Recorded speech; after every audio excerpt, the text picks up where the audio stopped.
I was chopping it up yesterday with Peter King, another one of our colleagues here on NBC Sports, Chris, yesterday, and that maybe the Jets could move out of the 2, right?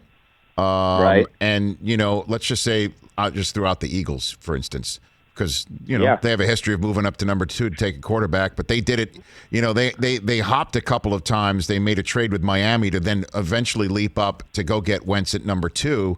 They're already at the 9th position, as we know, thanks to benching Jalen Hurts in game 256. So maybe the Jets can move down to 9 and take somebody else potentially at the next spot, amass more draft choices and build around that person. Who they could maybe even sit behind Darnold for a year, or not even do that, get Darnold more protection. The reason why I ask this is, who else is out there quarterback-wise that you think might be worthy of a first-round grade that could make a team highly successful, if not a champion eventually, not named Wilson or Lawrence? Chris Sims. Right. Yeah. I think if the Jets do that, first off, it's risky because, like you said, the Eagles trade up. You got Carolina at number 8. They're obviously in the quarterback conversation. They'd be a team I'd look at that might want to trade up to pick number 2 and take a guy like Zach Wilson. They're secretly kind of set up with weapons on offense with Robbie Anderson and DJ Moore, a pretty good tight end, McCaffrey. That would excite me, and I'm still not putting them out of that Deshaun Watson trade mix there really either. But I think if they make that move there, where they trade down, hey, I love Mac Jones.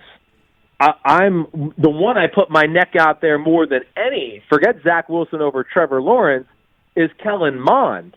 All right, that's another one at number 4 who I love. I look at him as a first-round talent and prospect and everything about it. But just as particular to the Jets there, Rich, I just think if they make that type of move, then you sit there and you keep Sam Darnold. You go with that. He does fit that system, and now you build around him and finally get him some receivers and some, a top-end running back and some more protection on the offensive line, and you build that way. But my heart of hearts, I just really think it's going to be Zach Wilson at 2, and then I expect them to trade Sam Darnold. And then, I've been saying for weeks, I think a Sam Darnold of the 49ers thing would make a whole lot of sense to me in a lot of ways. But, the other quarterbacks, Mac Jones was blown away by him. Better prospect than Tua last year coming out in the draft. No kidding. Yes, I know. Yeah, I look at him and just go, first thing is, the throwing is off the charts. Now, I don't mean like his arm just goes, wow, what great power,